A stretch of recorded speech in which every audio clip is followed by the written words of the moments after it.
And you're back to Money Master the Game, 7 simple steps to financial freedom. In our third session here, I'd like to now talk to you about step number 2. Remember, step number 1 was tap the power, make the most important financial decision of your life, which is to stop trading time for money, to become an owner, not just to somebody who is, buying things, but somebody who has become an investor. And the way you have to do that is by deciding a percentage you're going to save, and you're going to keep that and put into a financial freedom fund. You're going to take that money before you see it, put it aside, and you're going to invest it. I know the question you want to ask yourself is, okay, Tony, where do I put it? Before I tell you some places of what the best on earth say where to put it and how to divide that up, we first got to go to the second step. And that second step is become an insider. So you have to know the rules before you get in the game. I mean, think about it. We've all heard the story, it's been said a million times, it's almost trite, that when a person with experience meets a person with money, the person with experience ends up with the money and the person with money ends up with the experience. And that happens every single day in the financial world. The financial world is designed primarily not to meet the needs of an individual investor, but to meet the needs of the organizations that have built them. That's why we have this high-frequency trading where somebody knows what you're going to buy in advance, in milliseconds, buys and sells and makes money off of you, because the system is not about protecting you, as by now I'm sure we're well aware of. However, even though some people will call that system rigged, there's a way you can still win, but you got to know the rules or you're going to get hurt. This is an area where most people started to do okay financially, and then something happened and they got burned, and then they give up, and you just can't give up. So I'm here to make sure you don't get burned. If you're burned in the past, put that behind you. It's not going to happen again. And in my book here, I'm covering 9 of the biggest financial lies. They're basically marketed myths that people buy into that allows other people to take control of your finances and make much more from your money than they ever should in a million years. So let's start out. Let me just start out by saying, let's you and I become the insider by starting to understand how this system works. And let's do it by just asking a simple question. What if I said to you right now, what if I said, I want you to imagine just for a moment, someone comes to you with the following investment opportunity. The person says they want you to put up 100% of the capital, they want you to take 100% of the risk, and if it makes money, they want 60% or more of your upside over the life of your investments over decades. They want that to come to them, even though they put up no money and they took no risks. Are you going to make a deal where you put up all the money, take all the risk, they take no risk, put up no money, they get 60% over time of your money? You'd say, I wouldn't. You don't have to think about that one, Tony. That one's never going to happen in a million years. Really? Let me give you a clue. If you own most mutual funds, that's the deal you've already got. They say, how is that humanly possible? Because people don't know what they're paying in fees, and they don't understand the power of compounding. Now, if you watched the last video that we just did together, you saw that little amounts of money can compound into huge amounts of money in a very short period of time. And the same thing happens with investing. Most of us start investing, and we don't invest tomorrow and get the return. We invest over decades. And in investing over decades, these hidden fees build up and they eat away. The person I went to get the answer for this was Jack Bogle. Jack Bogle is in his mid-80s.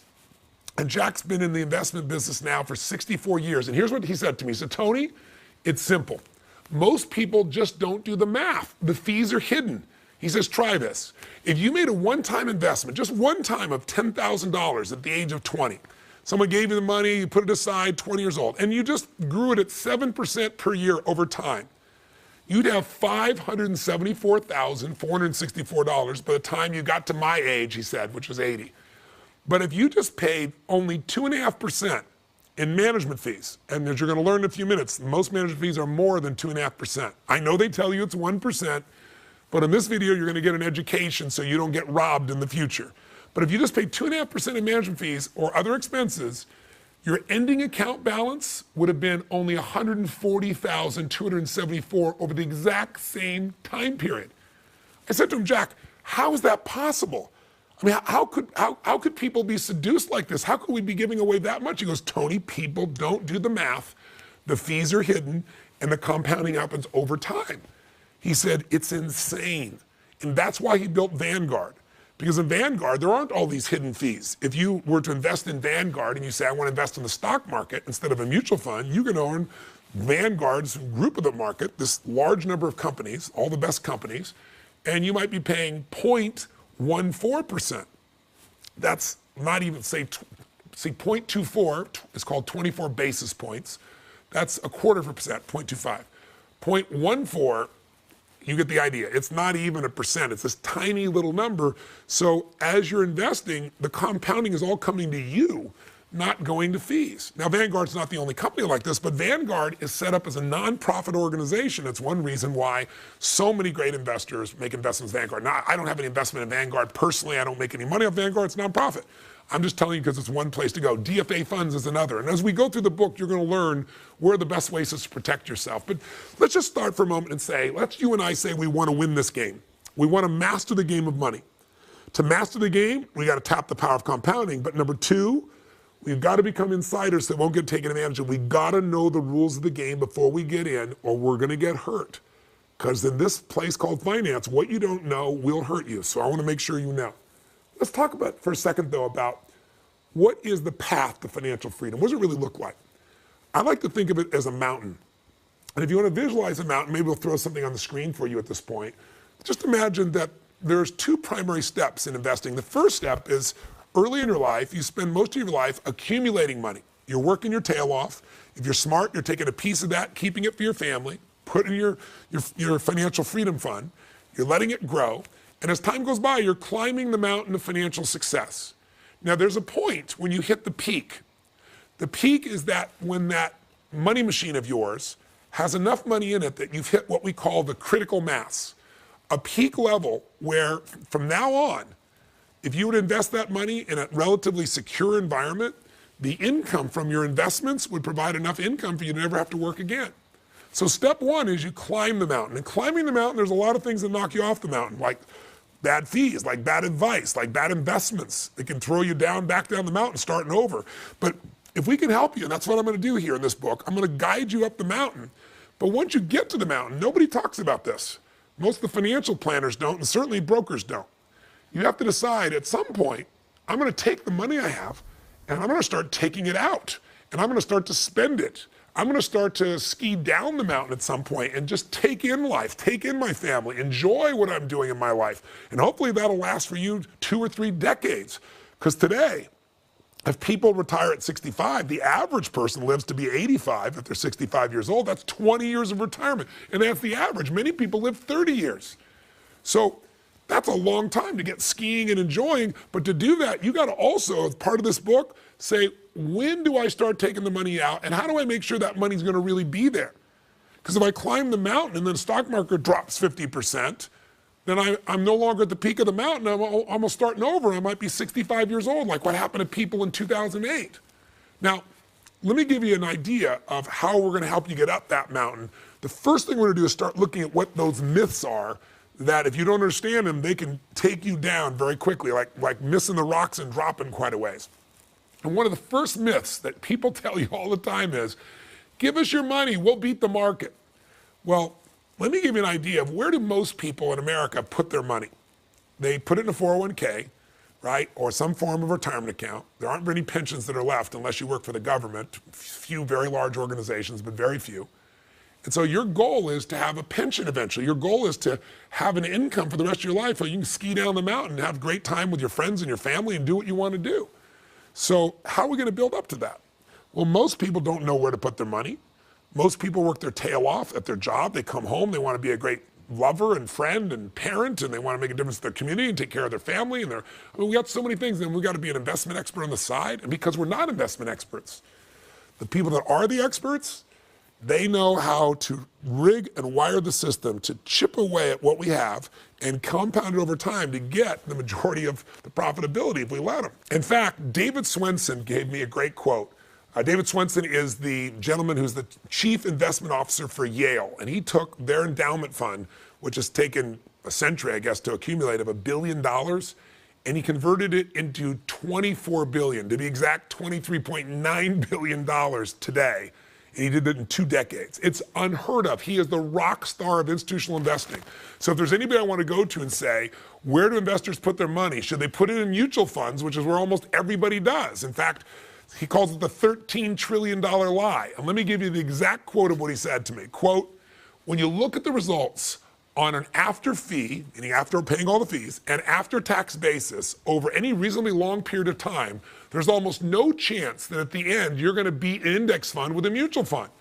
Now, he wrote a book, by the way, called Unconventional Success, and this is a guy that is unmatched in the business. So most people are saying to you, and I talk about this in chapter 2.1, they're saying the first lie is we're going to beat the market. And most money managers are doing it through a mutual fund.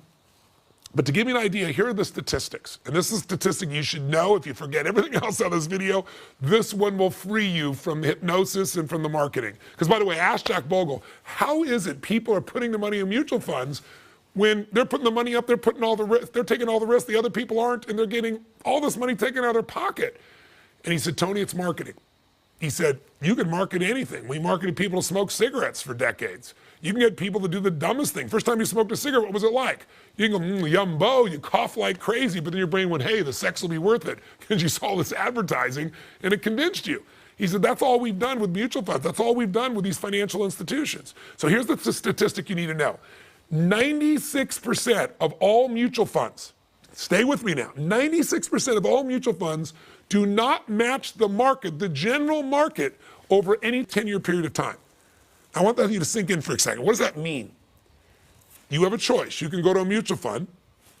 Most mutual funds are going to tell you, if you ask the person, what are my fees?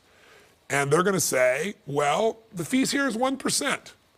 That 1% is usually what's called the expense ratio. But if you were to actually go through and stay with and go through the 30 or 40 or 50-page document and read all the legalese, you'll find out something very different. In fact, there's a gentleman who has a degree in economics. His name is Hilton Smith. And Mr. Hilton Smith decided that he wanted to understand why was the market going up, but his account wasn't going up. And having a degree in economics, and he worked for Demos, which is a fund of kind of a brain trust, if you will. And he said, I'm gonna make a project to dig in here and figure out what I'm really spending. And a couple things happened. Number one, Forbes did an article and did some of the work for him. They went in and found out that the average mutual fund in America today charges 3.19%. And you say, that's not possible. Mine's only 1%. But what happens is you go underneath and the expense ratio is 1%, but in that contract of yours, there's all these other terms, A, B sources. There's literally, if you look at my book, there are 17 different terms for things that you may not know are fees, but they take money out of your pocket just the same. And when you take out 3.1%, imagine you're making a 6% return and your mutual fund costs you 3%. You mean you net 3%? And you don't even net it because now you got to pay taxes on it.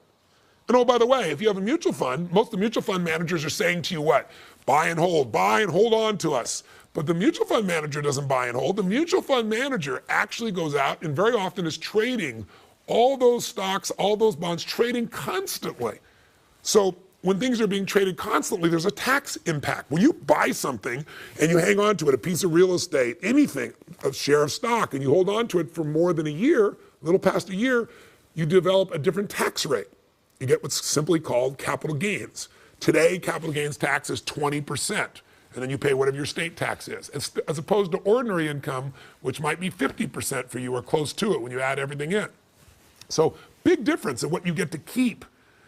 If you're in a mutual fund, they're trading constantly. You may keep the mutual fund for more than a year, but when you get your bill, you're going to get an ordinary income tax rate. So if you're a person who makes, and you're a 50% tax rate, you had 6% return, 3% came out with fees, and now the balance of 3%, you're going to pay 50% in taxes. You're left with 1.50%. You make 1.5% for taking the risks of being in the stock market. It's crazy, totally crazy. But most people just don't know.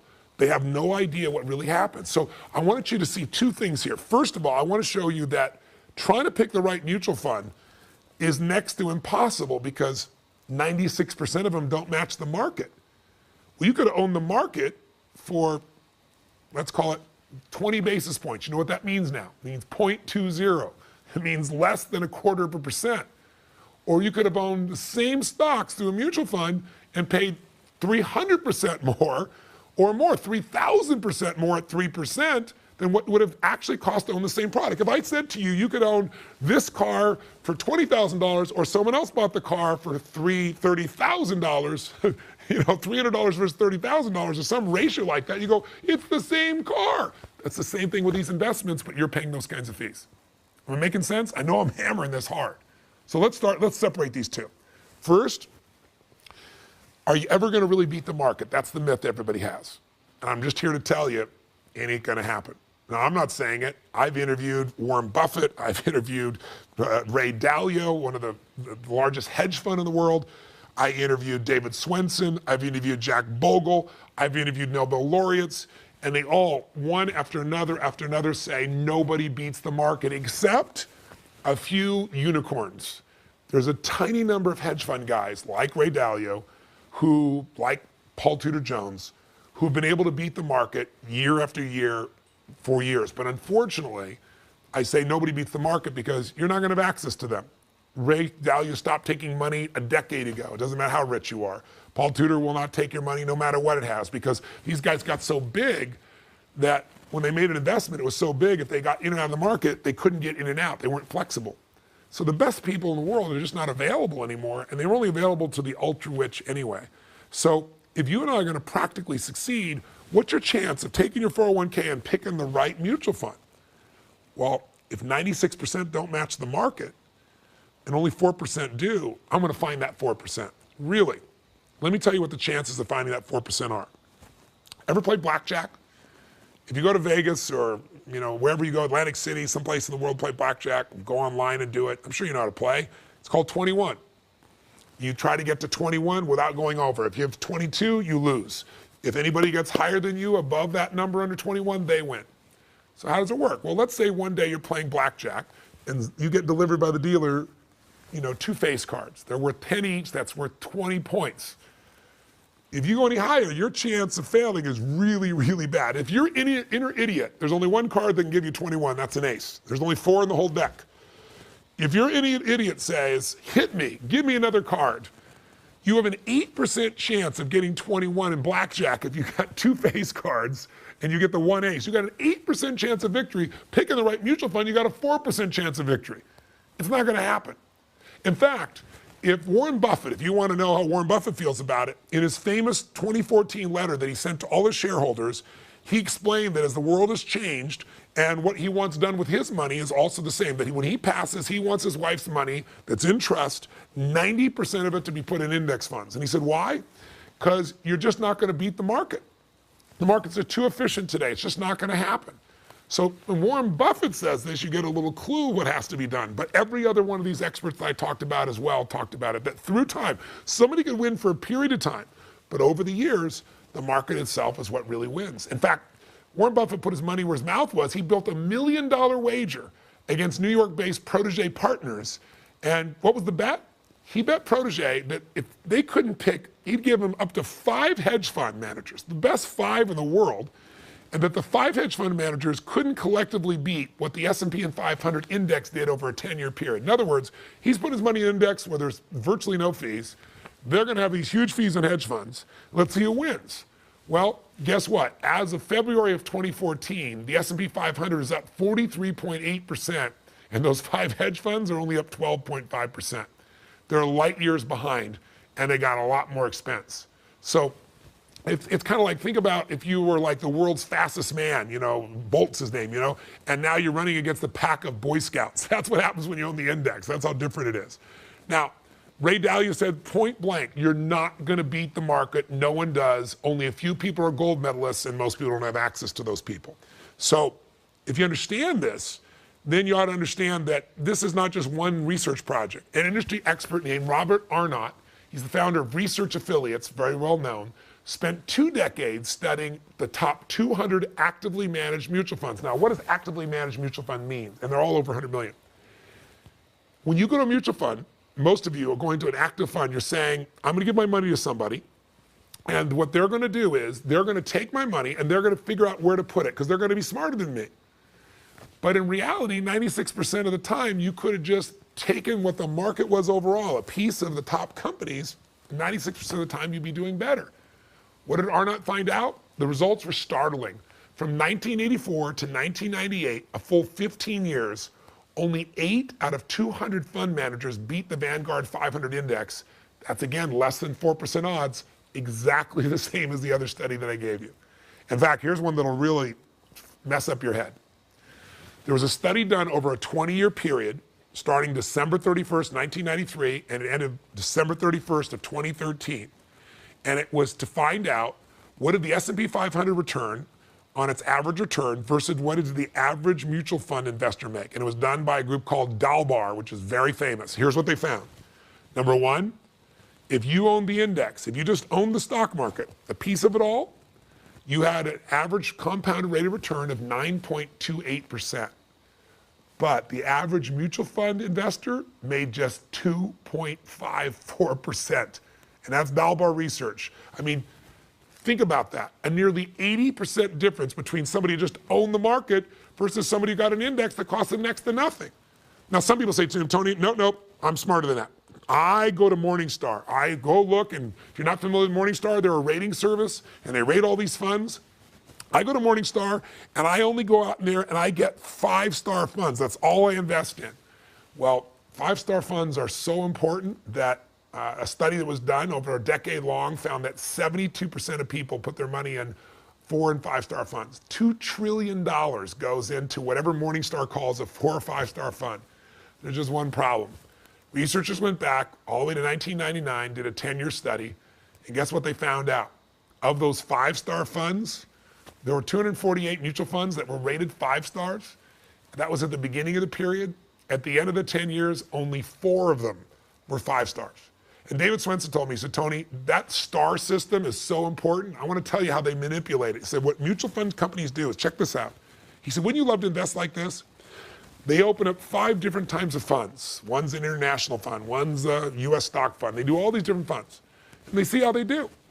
And the ones that don't do well, they eliminate. And the ones that do, they promote and market. And they say, we have this 4-star, 5-star fund that's getting you this great return. He said, wouldn't you love to tell your friends, make 5 different investments or 10, get rid of 90% of them when you lose money, only count the one that made you money and promote to your friends you're the next Warren Buffett? He said, that's what they do. He said, Tony, I gotta tell you, that 96% you quoted, it's false. Because they don't count all the funds that they've either immersed with another one so it disappeared or just let go of. I mean, it's mind-boggling what's happened in this area. So as we roll along, I want you to understand that if you're gonna really make money and compound your money, you're gonna wanna own the market. And you're gonna wanna not be paying ridiculous fees. And I will tell you one more thing. When people talk about fees, a lot of people think, well, because I'm in my 401k, then I don't have to worry about fees. In fact, a lot of people think there are no fees in their 401k. Some research showed that 1/3 of people think there are no fees in their 401k. Nothing could be further from the truth.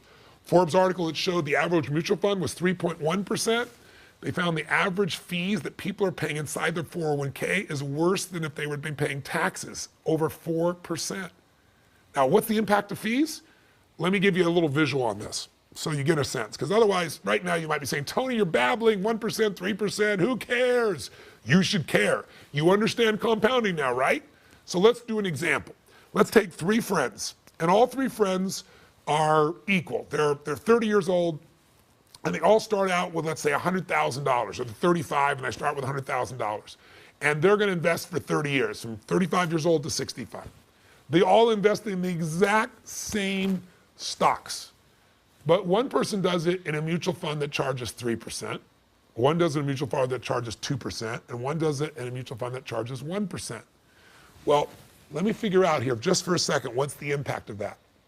Well, the person who was only charged 1% in fees, their $100,000 over 30 years, growing at 7% compounded, $100,000 becomes $574,349. It becomes almost 6 times what they started with, and all it did was let that money grow. Right? They didn't add money, it was just compounding. That's the power of compounding. Once again, tap the power, baby.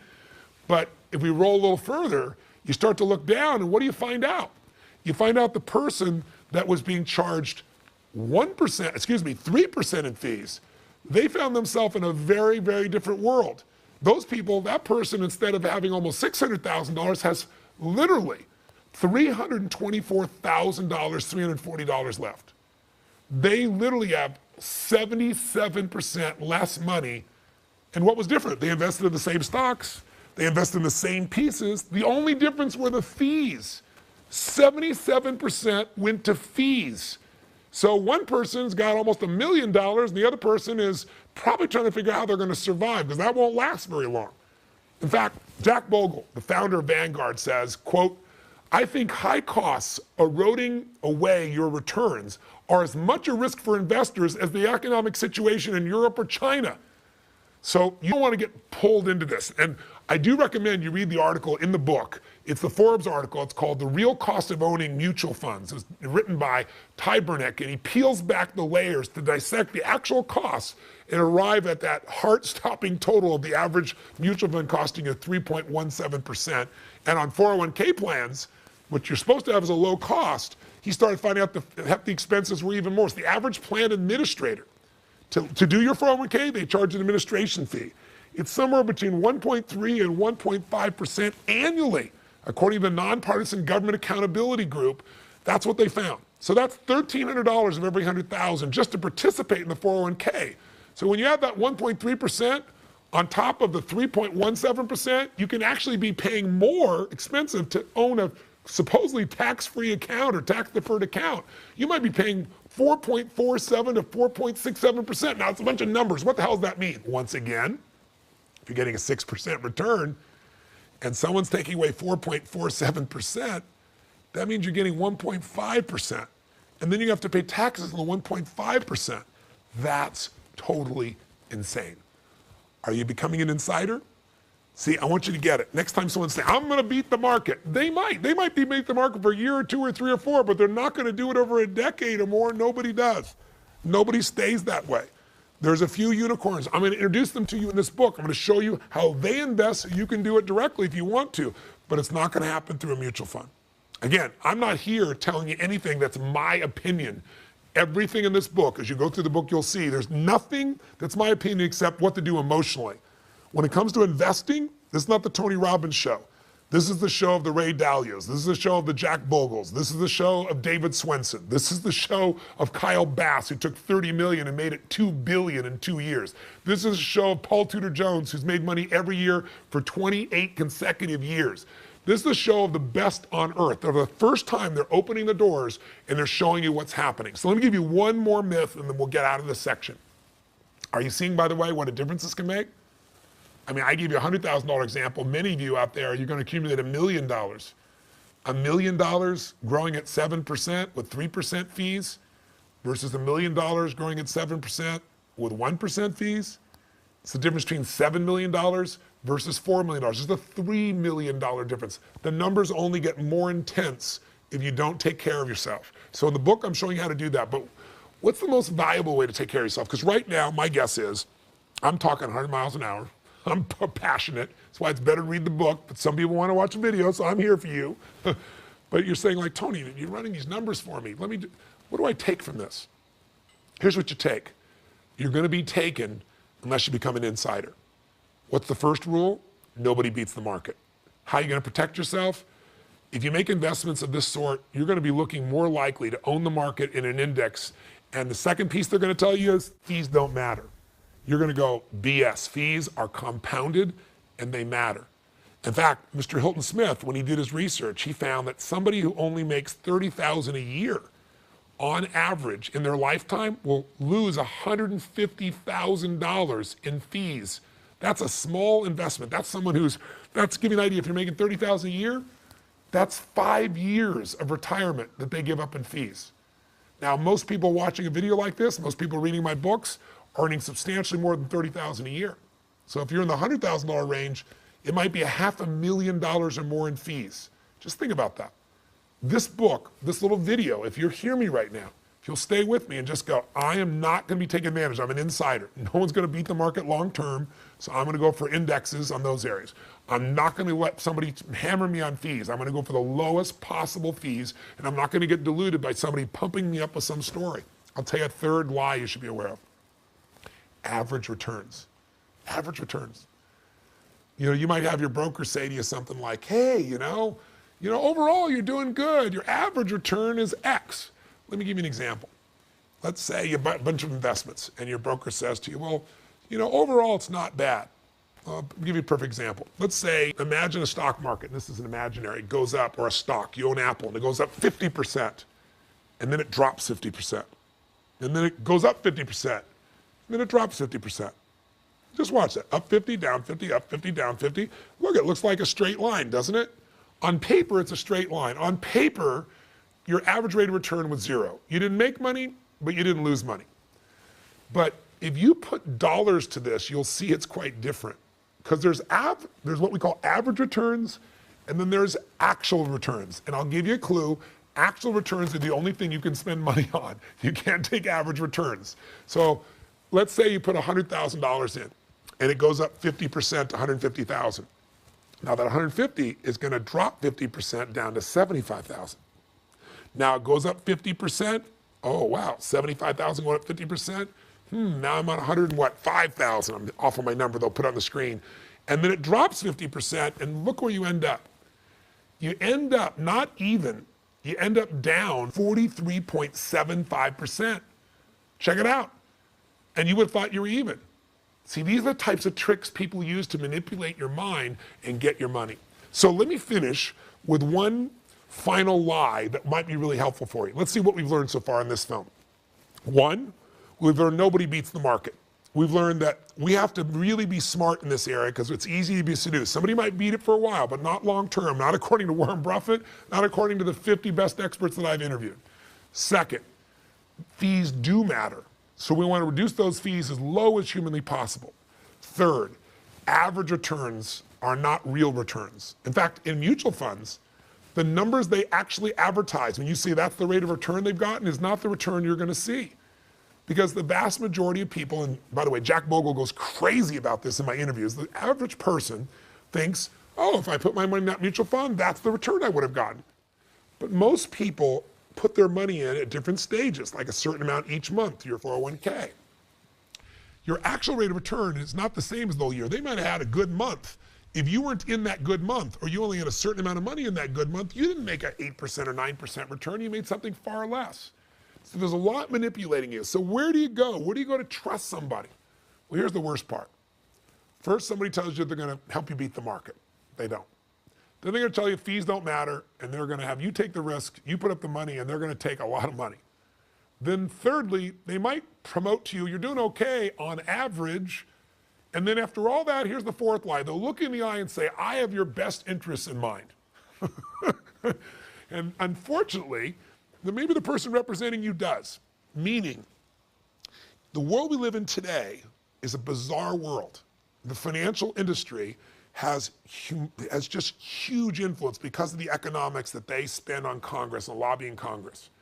And the person who's representing you, in most cases, who's representing your money and your investments, is not legally required to make sure they put your interest ahead of their own. In fact, there's a legal distinction for it.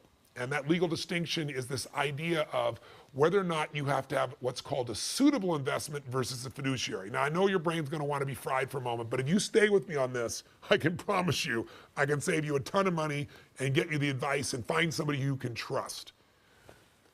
There are 302 names for a broker today. They're everything from wealth advisor to broker. They're every term you can imagine. What makes somebody a broker is they represent a big company, let's say a big bank, for example. And so they're really a salesperson. They can only sell you what you have. If you go to a Toyota dealership, they're not going to sell you a BMW. They can only sell you what they have. And they make the company, what they promote is what the company is designed to make money off of. So whatever fund they're going to sell you, they're designed to make money off it, and that's what they're selling. Now, this person selling to you might be sincere. They might care deeply about you. They may even put their money in the same place you put yours. But they could be sincere and be sincerely wrong because they're part of a captured system. Let me give you an example. I watched a video. A friend of mine sent this to me. It was a YouTube video, and it's called The Butcher versus the Dietitian. And it's a simple video, but it's so smart. It's one of those cartoon videos where the guy speaks and they draw it. And what they did in this video is the man in the video says, listen, let me explain to you the difference between what we would call a broker and what you would call a registered investment advisor, an RIA, a registered, or also the word is used as a fiduciary, somebody who is legally required to put your needs ahead of their own. He said, if you go to most parts of the country and you go to a butcher shop and you go and you go, I'm having dinner with some friends over, what do you suggest? One thing's for sure, whatever they're going to suggest is going to be meat because that's all they sell.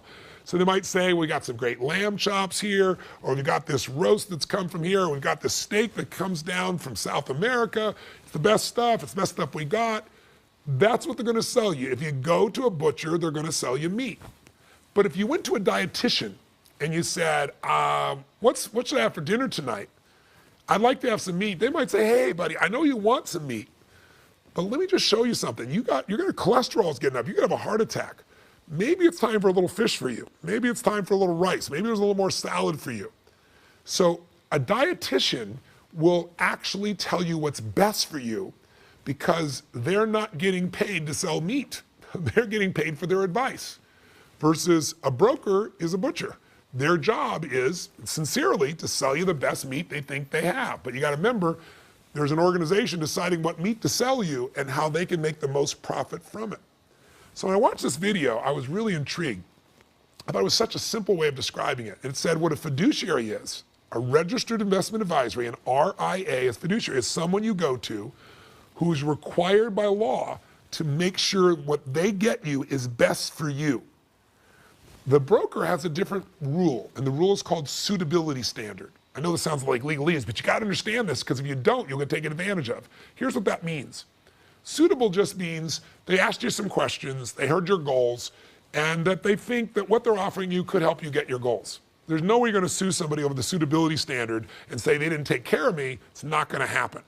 So interestingly enough, I'll give you a perfect example. Like, suitability is the lowest standard you can imagine.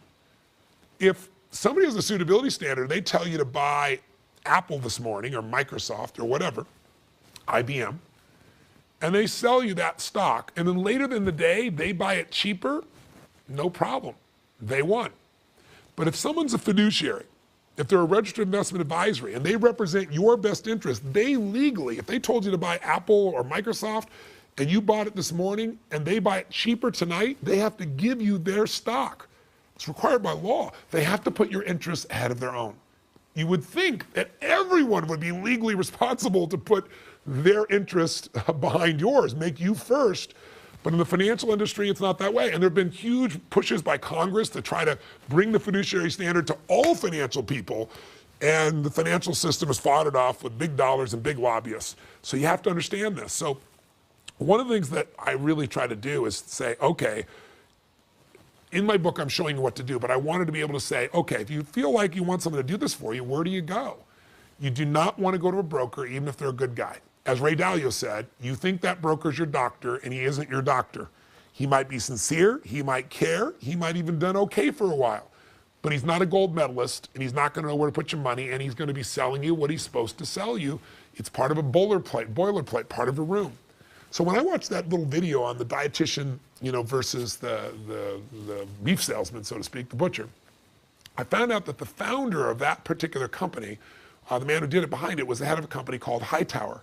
And Hightower is right now the 13th fastest growing company in the United States in Inc. magazine. And it's also the 5th largest registered investment advisory in the world. And they have 30 billion, with a B, dollars worth of assets. And I noticed, I went to meet this man, I interviewed him, and he started telling me stories about what happens in the system that just made me crazy. He said, Tony, here's the common thing people will do. They'll say, I'll do all your investments for the stock market, for equities, for 1%, and I'll do all your bonds for free. He said, Tony, it's not free. They just don't charge you a commission. And he started walking me through this stuff called bond math, where you might be paying 6% or 6 points on something you thought you're paying nothing for. So I started pitch and catch with this man, and Elliot is just a brilliant, brilliant guy. And so after we spent hours and hours together, I said to him, Elliot, I said, your job, what you've done, as I understand at Hightower, is you're taking care of ultra-wealthy people. And you're coming in and you're showing them what all the fees really are, and you're eliminating all the fees. You're not taking the profit. You're just delivering services for a fee, for a percentage. He said, that's right. I said, why aren't you doing that for the average person? He goes, Tony, I'd love to. He said, the system is messed up, and there's no transparency. He said, it's just, you just can't do it profitably with people because it takes so much time to service somebody.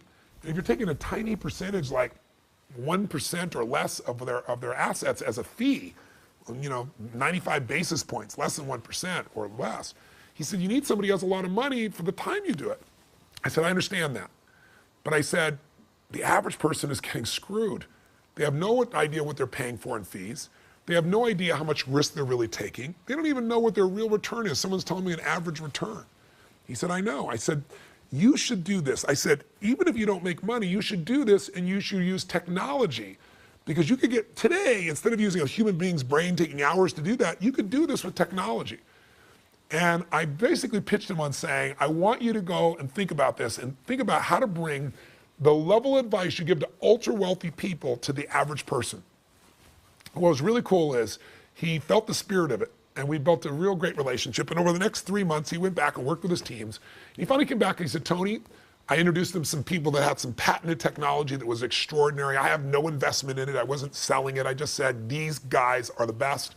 I connected with him. He said, I need somebody just to be my partner. I need a chief investment officer that's somebody that's really brilliant so that we don't just have technology, but we have people on the ground that can help people as well. And he said, I'd like to find a way to partner with him. So I introduced him to a man named AJ Gupta from Stronghold Financial Services. And Stronghold Financial is a great organization. In fact, I know they're great because he's been my registered investment advisor for my family for almost 7 years. And he's done amazing things for my family. So I introduced the two of them together. And they got together, took their decades worth of experience. And by the way, AJ Gupta was picked by Charles Schwab this last year, and they made him the cover, the example, if you would, of the best of the 10,000 registered investment advisors. So he's kind of the face of registered investment advisors in the ads you'll see for Charles Schwab, because Charles Schwab was so impressed by AJ. So I got AJ together along with Elliot, pushed them really hard, and they put together what's called Stronghold Financial. And if you go to strongholdfinancial.com, they built a site where within seconds you can put in your accounts and it'll pull all of them together and it'll tell you 3 things for you. It'll, number one, tell you immediately what are your real costs of what you're doing. Like, what are the real expenses? And it'll show those costs so you know what they cost versus what you could have got it for. And it shows it right there so you know what your expenses are. And the second thing it does is it shows you what your level of risk is. Because a lot of people are taking a level of risk they're not even aware of. And then thirdly, it shows you what your return has been over the last 10 or 15 years for whatever you've invested in, your real return. And then lastly, it shows you, it compares if you would have invested in something else, like a different example, portfolio, including one designed by Ray Dalio, the man who created the fund I told you about in the first video that's been 85% successful, made money 85% of the time, backtracking it to literally 75 years. And the man that's, he's made in his own funds, in his alpha fund, he's made 21% per year for 23 straight years. So he designed a fund you'll learn about in the book later on, or a portfolio, I should say. So it shows you how you're doing compared to if you did that, what the risk level is, what the return is. So it's kind of like looking under the hood of your broker. And so I'm really excited. Now, why would they do, and by the way, when you're all done, you get to see all this, and it's free. And you can now go take that information and you can go invest on your own, do it yourself. Or you say, look, I'd like these guys to become my registered investment advisor, and you can click one button and you can become a client, and they charge you less than 1% to manage all that you do, and they bring you other types of elements as well. And when I say it's less than 1%, the more money you have, the lower it gets, just like any other registered investment advisor. So I'm really proud of helping to kind of put this together. These guys are bringing conflict-free advice to you, and you're on your own to be able to go apply it, or you can work with them. I have no vested interest in this. I could have. They offered me 1/3 of the company for bringing this together, and instead I said, you take what you would have given me, that third, and I want you to put it into financial literacy and to feeding people, my passion. So that's what they're doing. I am going to work with them on the ultra wealthy side at some point here with helping people of that nature, because if I help those people, they have the money and they can afford it, and I can participate in that process. So I'm real proud of what it is, and you can go to literally to strongholdfinancial.com and you can begin to test this out for yourself if you'd like. So just think about this though, more than 1/3 of workers in this country, 1/3 of baby boomers have less than $1,000 saved for retirement. And when you look at things like that, when you look at the fact that 77% of Americans say they have financial stress, but they don't have a plan. What these guys have done at Stronghold is they're basically showing you how to create a plan in minutes. And that plan that you might have spent $1,000 or $1,500 for, now you can take and just do it on your own. So why are they doing this, by the way? Not hard to figure out. It's the right thing to do, but they're also not stupid. What do we talk about? The secret to wealth is do more for others than anybody else. And the wealthy people that they normally manage, they didn't start out wealthy. So they're hoping that if they take care of you now, you get stuff for free. But as time goes by, you'll probably remember them and become a client, and then hopefully a lifelong client and a raving fan. And that's how they're going to build their business.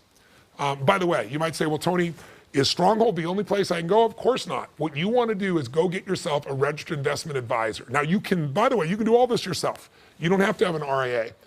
But if you want some advice, you want somebody who's required by law to be on your side. And the only thing I'm going to tell you is this. I've included in the book the website for registered investment advisors all over the country. So I want you to be clear. You don't have to go to the guys at Stronghold to do that. But in the book, I give you 5 things to evaluate to know whether or not they're qualified or not. And I would tell you that not all financial planners are equal. In fact, I'll tell you a statistic that's crazy. And I have this in the book, and you can see the actual study. It's crazy. 46% of financial planners have no retirement plan. That's right. 2,400 financial planners were actually surveyed anonymously in a 2013 study by the Financial Planning Association, and close to half say they don't practice what they preach.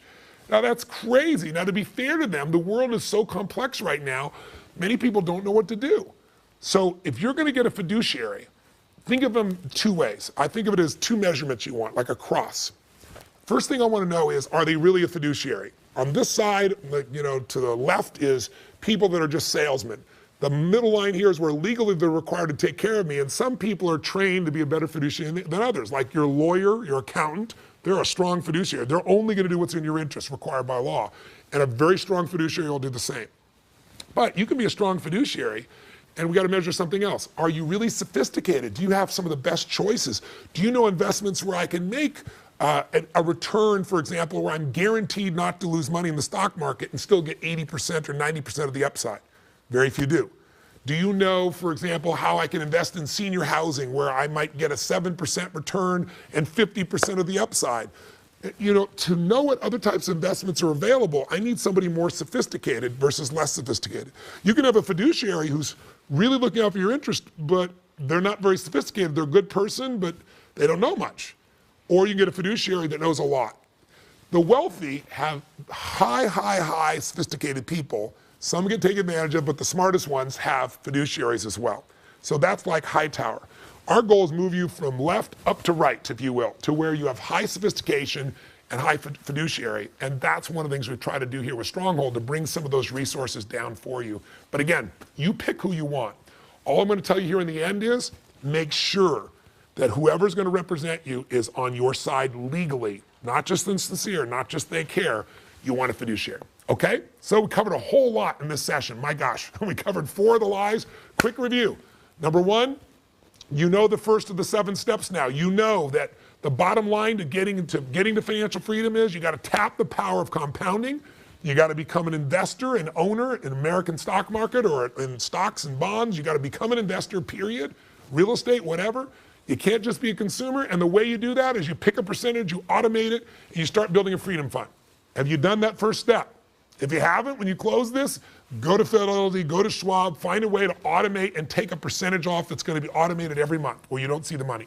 2, this session, become an insider. You got to become an insider. You got to know the rules of the game before you get in. Rule number 1, nobody beats the market long term. Get yourself an index if you're going to be in those markets. And there's all kinds of indexes you'll learn. There's real estate indexes, not just stock markets. What you want to do, number 2, is fees do matter.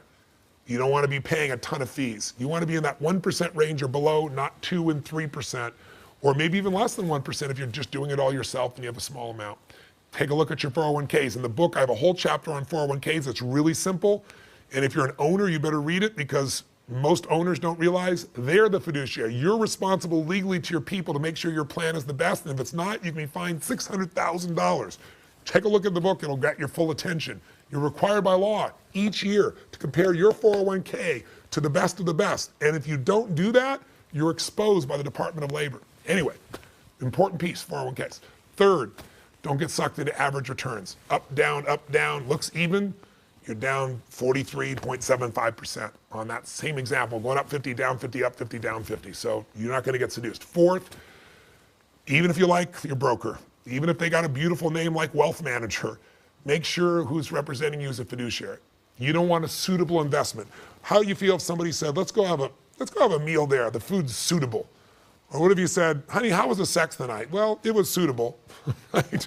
You don't want that. You want the best. You want somebody on your side. You want fiduciary, baby. You don't want a butcher. You want a dietitian. Am I making sense? I hope this session's been helpful to you. I'll look forward to seeing you in the future. This video has been designed to be part of this initial series, but I'm going to expand this series as time goes by. And if you're interested, you can find out more in the future. But right now, all the answers you need are in your book. Money, Master the Game. Those 7 simple steps to financial freedom. Take them now, begin them now, take these first 2 steps, and you'll be on the fast track to the wealth you deserve. Thanks for letting me participate. I hope you come online and communicate what you think of our programs, and I hope I someday get to meet you in person real soon. Live strong and live with passion.